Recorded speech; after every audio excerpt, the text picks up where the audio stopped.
From the headquarters of Ramsey Solutions, this is the EntreLeadership podcast, where I take calls from leaders like you about what it takes to win at any stage of business and leadership. I'm Dave Ramsey, your host with over 30 years of experience leading in the trenches right alongside you. I actually make payroll, so I know what it's like. If you have a question and you want to ask on the show, well, just fill out the form at EntreLeadership.com/ask or call and leave us a voicemail. We'll get you on as a caller. The number's 844-944-1070. That's 844-944-1070. Daniel is in Phoenix. Hi, Daniel. How are you? Excellent. Thank you. I appreciate the call. Sure. What's up? Hey, I'm a landscape contractor with approximately $14 million in revenue, 85 employees, and work has been steady, but each contractor we do business with asks us to sign a contract that's incredibly biased in their favor. And when I review these contracts, I go through and redline a lot of things that I don't want to agree to. But lately, our clients are objecting fiercely to these red lines, and we have lost some business as a result. They'd much rather go deal with a subcontractor who will sign their contract without any red lines. What are you redlining? What are you taking out? Dozens. What are you taking out? So there's things like pay when get paid language, basically, which is we get paid when and if the owner gets paid or when and if the owner pays the contractor. There's also liability. We can't hold the contractor liable for destroying our equipment or injuring personnel, even if they're 100% at fault. There's frequently language in there that prevents that. Yeah, that's asinine. I wouldn't sign either one of those things. I agree with you. Yeah, it's crazy, but hey, listen, no business is better than bad business. Yeah. So good riddance. Yeah. Because what's going to happen is, here's what's going to happen. The contractor is going to screw up, and they're going to put your competitor out of business. Mm-hmm. Not you, because you didn't go over there. Yeah. That's just your reality. I mean, you have to choose some of these things, and some of the risk is not worth the business. I mean, there's two types of clients you walk away from. One, situations like this, and then the other one where the client's crazy. Yeah. They burn too many calories for the dollars they create. No, thank you. Yeah. So just walk away from anybody that won't negotiate. Well, anybody that won't negotiate a reasonable situation. But I'm not going to pay you unless I get paid. Oh, crap. You hired me. Yeah. And you're not liable for your misbehavior, which, by the way, doesn't work because you can't contract away liability. Liability is statutory. Meaning that it's the law. They're liable whether their contract says they are or not. If they tear up something, I mean, but either way, that's just, you'd ask your attorney about that. I'm not a lawyer, but believe me, that's what he's going to tell you or she's going to tell you. So anyway, that neither here nor there. The point is you've got some people that are they're kind of bullying their subs. Yes, and it's very common in the industry. I mean, just about any other sub will sign these contracts. Well, not any, but here's the thing. I promise you that the things you and I are worried about are going to bite your competitor in the butt. Mm-hmm. It just takes a little time. In the meantime, it just feels like lost business, but it's not lost business. What you did was you managed risk, and you've got to do that. I'll give you an example in our world. We had a major national retailer that if I named them, everyone would know their name, that wanted us to provide, that we were really excited to do a deal with until we got the terms. And they wanted us to put a Ramsey book package together to put on their shelves, labeled with their brand on the label. And, brought to you by such and such, okay? And so we would have to go through and print all of this specific to them, meaning it has no value except on their shelves. You following me? It was a $10 million deal.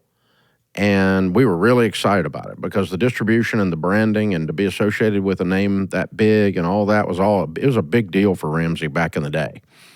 And then they came in and said, but if the stuff doesn't sell, we can return it all to you for a full refund. which means I got $10 million worth of crap in my warehouse that I have to throw away. Well, I'm not going to bite a bullet because their $8 an hour stock clerk won't put the stuff on the shelf right. That's their problem. So, no, I can't do full returns on $10 million. It wouldn't put me out of business, but it'd make me wish I was out of business. You know what I'm saying? Right. And so we had to walk away from that deal because we could not negotiate past the full returns risk. They demanded, and they said the same thing you said. They said, well, all the other vendors we deal with accept these terms. And I said, well, see, now you can't say that anymore. Yeah. You can say all but Ramsey, but, you know, Ramsey's the one unicorn that walked away from such and such that everyone was dying to do business with, and I'm not dying. I don't want to die. It's okay. Thank you. I'm not dying to do business with. So we had to walk away from that, and our team, you know, we're all looking at each other like, are we crazy? Are we stupid? Well, maybe we should do this. And we're like, no. If those things come rolling back in here on an 18-wheeler, we're screwed, man. We can't do it. And the same thing with you. If they decide they're, you know, the owner doesn't pay for you for a completed job, doesn't pay the contractor, so the contractor doesn't have to pay you. And that happens all the time, Daniel. No, thank you. No, you're liable, dude. You hired me. That's how this works. And so, you know, you've got to decide what risk you want to take. And there is a pain associated with walking away from bad business, but the pain of doing the bad business is greater than having walked away from it. And it takes a few years for you to look back on that and go, we were really wise. That was really smart. That's how we're still alive, because we didn't sign stupid stuff. And the stuff you're describing, I agree with you. This is the Entre Podcast. These days, business as usual is anything but. Tariffs make trade policy a moving target, supply chains are squeezed, and your cash flow is tighter than ever. If your business can't adapt in real time, you're in a world of hurt. That's why you need NetSuite by Oracle, trusted by more than 41,000 businesses, including Ramsey Solutions. You need to see what's happening, what's stuck, and what's costing you, and how to fix it.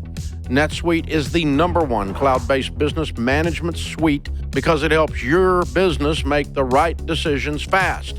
It brings accounting, financial management, inventory, and HR into one place, so you're not left shuffling a dozen different spreadsheets. That gives you the visibility you need to make quick decisions based on actionable data. And NetSuite AI automates everyday tasks so your team can focus on strategy. It's one system for full control and no guesswork to tame the chaos. And right now, if your business is doing $1 million or more in annual revenue, download NetSuite's free ebook, Navigating Global Trade, 3 Insights for Leaders, at netsuite.com/Ramsey. That's netsuite.com/Ramsey. In a typical small business, you spend more money on payroll than any other expense. It is your largest investment, which means you need to get an ROI on your investment, a return on investment. And that's where EntreLeadership Elite can help. Elite is the online platform that aligns your team so that you can scale your business. You're going to get these tools that'll help you integrate your whole team and get everybody on the same page. Our proven trainings will help you become the kind of leader people want to follow. Plus, Elite's community of business owners will have your back even when things get tough. My leaders use Elite every week to unify our 1,100 team members here at Ramsey Solutions. And now you can use Elite to align your team too. To grow your business with Elite, go to EntreLeadership.com/elite or just click the link in the description if you're listening on YouTube or on the podcast. Tyler is in New Hampshire. Hey, Tyler, how are you? I'm doing fantastic, Dave. Thanks for taking my call. Sure, man. What's up? So I'm a small electrical contractor. 2023, we did 160 in revenue. 2024, I did 1.1 million. Whoa! With 4 guys, but I had to fire 2 of them. So I guess my question is, how do I find qualified electricians that are licensed that don't drink on the job or do drugs or any other nefarious activities? Yeah. Well, as you're discovering, hiring qualified people with high character is hard because there's not as many of those as there is doofuses. Yeah, quite a bit. Yeah. There's a high percentage of doofuses in the population and a small percentage of winners. And so what you and I are always looking for is we're looking for the winners. We're looking for the thoroughbreds, not the donkeys. You can't win the Kentucky Derby with a donkey, and you were right to fire these guys. And you could find, electricians that are licensed. The issue is they don't fit my culture. Like I work until the job's done. The customer satisfaction is my number one priority. But getting people that have that same vision, they exist. They're just more rare than the other kind. And they do exist in every field, including electricians. We work with electricians all over America in EntreLeadership, and they are able to put together a quality culture with quality people. But Tyler, what you're experiencing is a standard frustration. It is very hard. You are looking for the top, 10 to 20% of human beings walking around out there with an electrician's license. And they're harder to find than the donkeys. There's more donkeys than thoroughbreds, man. That's why we watch the Kentucky Derby. Yep. So would you maybe slow down the growth? And because the goal for this year was about 2.6 million, but I can't do that with just me and a guy, obviously. So we're going to obviously cut back a little bit until we find, we take the time to find those good guys. If you have to, I would grow slower rather than grow fast and have to do it over and over again.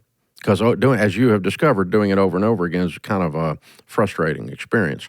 And so, but I want you to change your language. You've kind of got this impossibility thing out there, like these are unicorns, like they don't really exist. They do exist. There is just fewer of them, and they are harder to find. Here's the great news. Once you've established and you've got 4 or 5 or 6 thoroughbreds on your team that are high character people that care deeply about the outcome, and they know how to wire a fuse box without blowing something up, and they have their license. Once you've got a few of these, they will let the other ones know because they know who the other ones are. Thoroughbreds run around with thoroughbreds. Donkeys run around with donkeys. That's who in their personal lives. And when they're on a job, they can look over at the competitor. They know who's over there. And you'll attract them just because you'll become known as the place to go work where you don't have to put up with, drug use, and you don't have to put up with misbehavior on the job and lack of character in the human beings. And you'll become known as the guy that's where they want to work. Let me give you an example of that. You ever been to a Chick-fil-A? Yes. You know what kind of teenagers are at Chick-fil-A? Not sure, no. Thoroughbreds. The best thoroughbreds on the planet. You know why they all want to go work at Chick-fil-A? Because Chick-fil-A has a reputation of having thoroughbred teenagers in there. And so moms and dads can let their teenagers go work there and learn something about hard work and learn something about customer service without fear that the senior manager's doing cocaine in the back. Right? Yeah, it's become a cultural. It's become very attractive, but it's almost as if it's a part of their brand now. Yeah, it's a great culture they have going. But would you only compete on price? Being such a small company, I can't offer health benefits. We offer a 401k with no match, but what you can offer is treating people right, and everybody else pisses on them. Makes sense. And I have never overpaid intentionally to hire someone in just on price. The few times that I got close to doing that, it didn't work out because they were here for the wrong reasons. You want people to join this team because they want to be treated like family. They want to be treated with dignity. They want to be working for a guy who has a backbone, who gets his work done, and has a love for the people that work there. He takes care of them, takes care of their family. Something happens, somebody needs needs something. You reach over and take care of them. Family businesses are the best thing to work for on the planet, instead of corporate America, because corporate America pisses on people. And so it's the best place to work. And so for years, we've used that as our hiring brand differentiator. This is a great place to work. It's a culture where people behave. It's a culture where we care deeply about the outcome. And if you want to misbehave and you want to do all these other, horrible behavior things that people do in the workplace normally, you're not going to fit in around here because we're going to hit the eject button on your butt. And so you're not going to be here. We don't do that. You don't get to be a we if you're doing that. And so we've developed this reputation as being an excellent place to work. And we pay good wages. We pay market rate wages. But if somebody comes along and starts jacking wages up next door, then people want to go over there for that, then they need to go over there. Because I'm not jacking wages up to keep people or to attract people above market. We pay a fair wage for a fair day's work, and we have one of the best places to work in America. And we're very proud of that. And you can develop that exact kind of thing in the world of construction, in the world of an electrician. But it is harder because you're looking for the top 10, maybe 20% of human beings walking around that have an electrician's license. The other 70 or 80% aren't worth screwing with. They're problems. And you've already experienced that. So it has, at times over the 30 years, been very frustrating for us here at Ramsey. And I will tell you, coaching 10,000 plus businesses across America, it's probably the number one pain point that people have is how to get the donkeys out of the building, how to get the thoroughbreds in the building. And it's a constant pain point for those of us that run businesses and actually care about our team and actually care about our brand and actually care about our culture. It is harder to do this, but in the long run, it's easier because you get to come to work with people that you actually freaking like instead of going, God, man, I have to take a shower every time I have a meeting with that guy. It's gross, and people feel that way. They feel slimed because there's slime in the room. You just have to, you have to deal with this. It's just so hard, Tyler. I know, and it is frustrating. But you can do this, and you need to do it the right way because you're going to have a better life if you do it the right way. That's the direction I would go. It's the direction I have gone. It's the direction we've taught for 25 years for small businesses to do. Question of the day from Bill in Nevada. My wife and I own a martial arts studio, and while we've maintained steady revenue over the past few years, I know there's room for growth. Neither of us went to college or come from business backgrounds, so I've been managing our business finances like personal ones. And I realize that's holding us back. What do you recommend for someone like me to build a solid understanding of the business side? I've been thinking about going back to school for a business degree, but would appreciate your guidance. You don't need a business degree. You may want to take an accounting class at the local community college. That wouldn't hurt anything to begin to understand accounting, especially if they have a course designed for entrepreneurs, for small business people. The second thing you can do is you need to hire I don't know who's keeping your books now, but you probably need to hire an outside contracted bookkeeper. And part of their job is not just to keep your books. Part of their job is to teach you. And if they're a little more expensive than someone else who just keeps the books, that's fine. But part of their job is to help you build out a good, solid accounting system. And that may even be a CPA.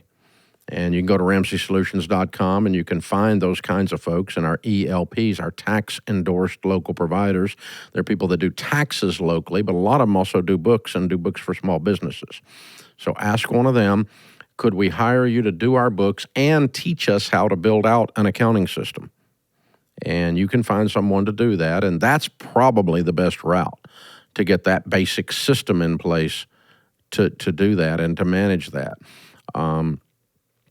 And if it's a CPA that's got some long-term business experience, they probably can give you some really good just general financial advice, especially if they come off the Ramsey website, because they're going to be anti-debt, pro-cash flow, pro retained earnings, which is the phrase we use for the emergency fund for the small business, or the line of credit for the small business is self-funded, whatever we want to call this. And so that's the route to go. But if you want to take a class on it, I'd do that. But no, you don't need a business degree. That's not necessary. Very few small business owners have a business degree. Very few. Most of them they start out being the technician, the heat and air guy that knows how to fix a heat and air, the martial arts guy who knows how to do karate. They start out being the chef that knows how to cook. And then they end up, oh, wait a minute, I'm now in a business. And I was talking to a friend of mine that's in our world, in the podcast world, and the other day, and he's like, I thought I was just doing a podcast. Turns out I'm in business. Can you help me with that? And I went, yeah. Now that you got big, I mean, you get a little scale to it. All of a sudden, it's a big deal. It's no longer in your living room, dude. And so, yeah, that's exactly what you're going to do. So it's an accidental business owner, accidental entrepreneur when you're just doing your thing and it takes off. And that's kind of what you guys are doing. That's the normal track. It's not go to a business school and get a degree. And then you're going to go out and start reading books. And here's the trick. John Maxwell says that one of the 21 irrefutable laws of leadership is the law of the lid. The problem with my business is the guy in my mirror. The solution to my business is the guy in my mirror, which means you have to engage in a continuous stream of personal growth, which means you're very wise for asking this question and asking it the way you asked it. How can I grow because I'm the problem at my business? That was your question, and it's a great question. It means you're very self-aware. It means you got your hands on what's going on. And so, what you need to do is just, you never need to stop reading. I've got 2 books on my desk right now that are business books that I'm reading, and leadership books. And one's a biography, and one of them is just an incredible book on entrepreneurism. So anyway, yeah, always, and I'm 30 years into this, dude. So, if I can do it, you can do it. So jump in there, start reading, learning. And if you want to go take a class, go take a class. But I would not spend the money or the time on the degree. That would not be my suggestion.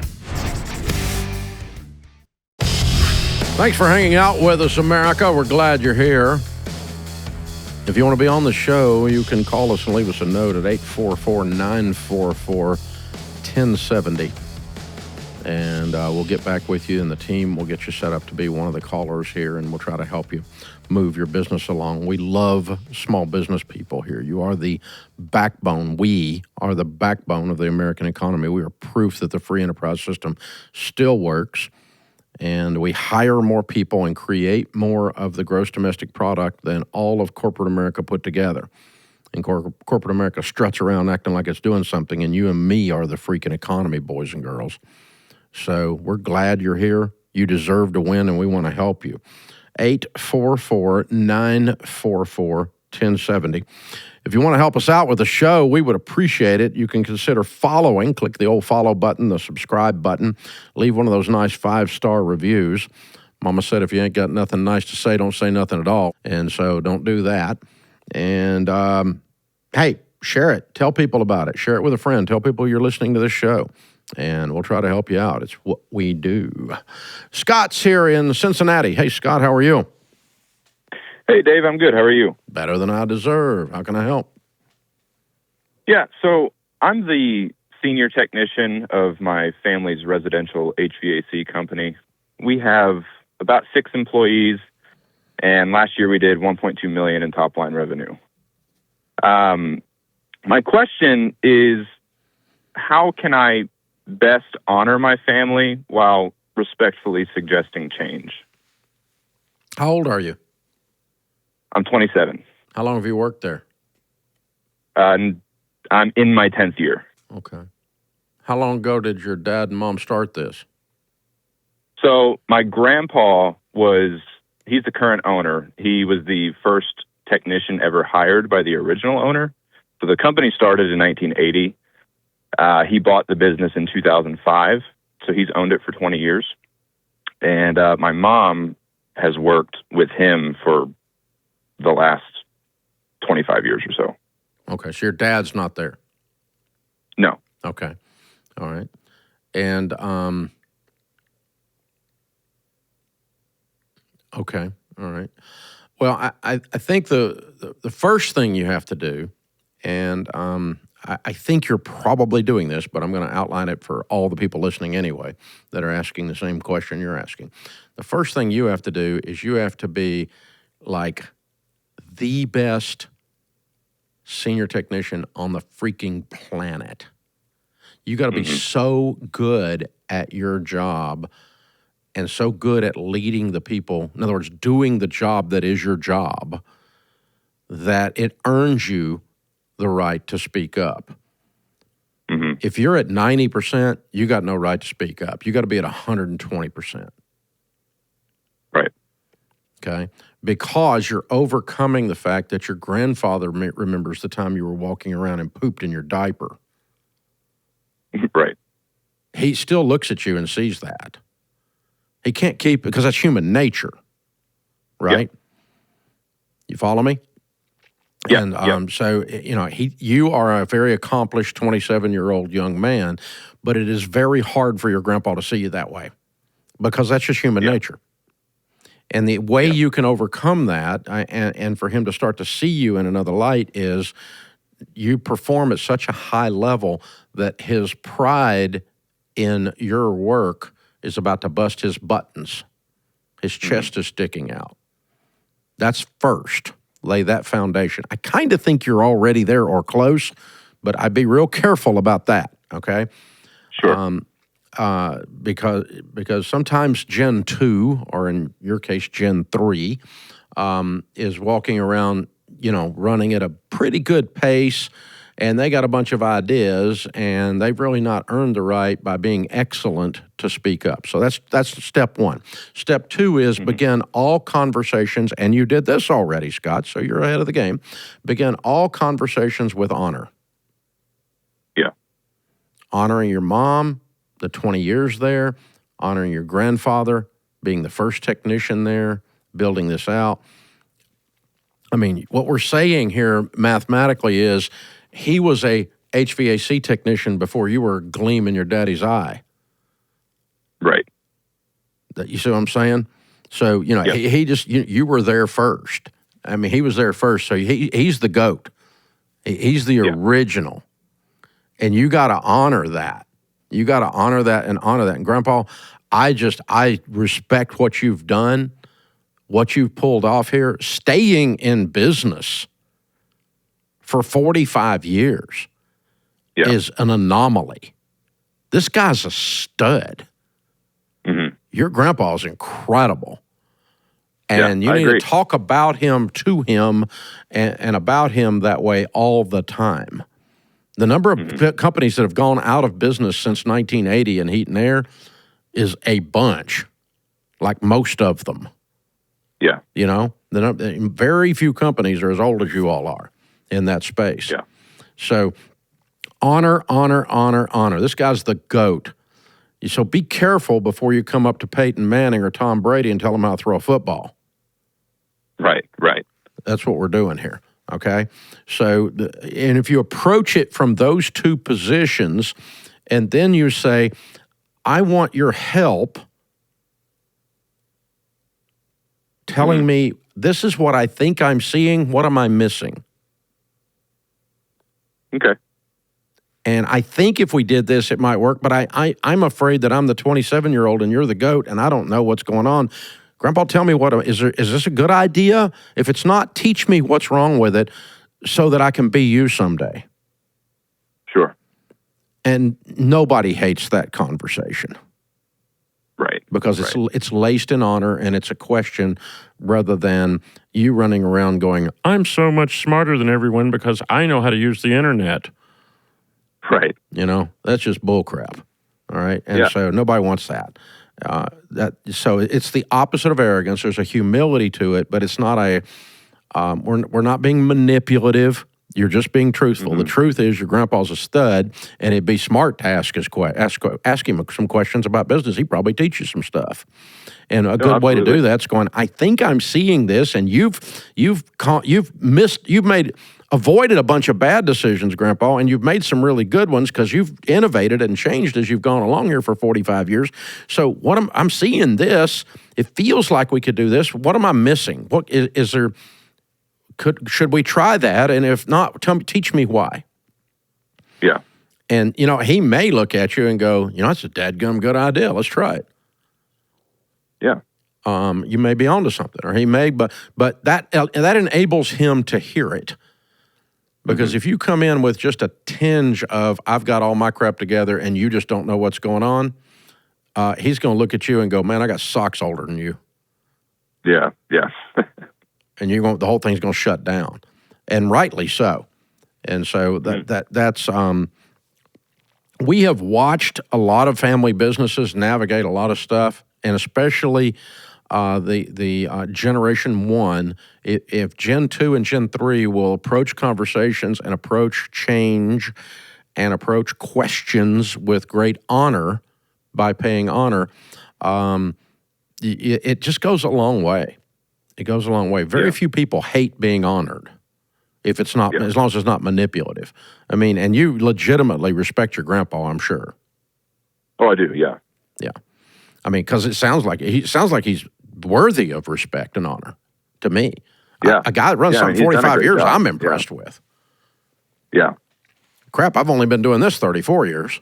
So, yeah. That's a different thing. So it's, wow. Pretty cool. Yeah, but I'm sure you do have something to add to the equation. You just asked me how to add it, and that's what I was teaching. I wasn't questioning the validity of your ideas. You heard that, right? Yes, I did. Yeah, and I appreciate what you had to say. Yeah, very cool. Great question, sir. I love that question. It's very, very well done. Good stuff. Hey, folks. Wow, that's some good callers today. Remember, better a weary warrior than a quivering critic. This world needs more high-quality leaders, so take courage and lead. I'm Dave Ramsey, your host. Thanks for listening to the EntreLeadership Podcast.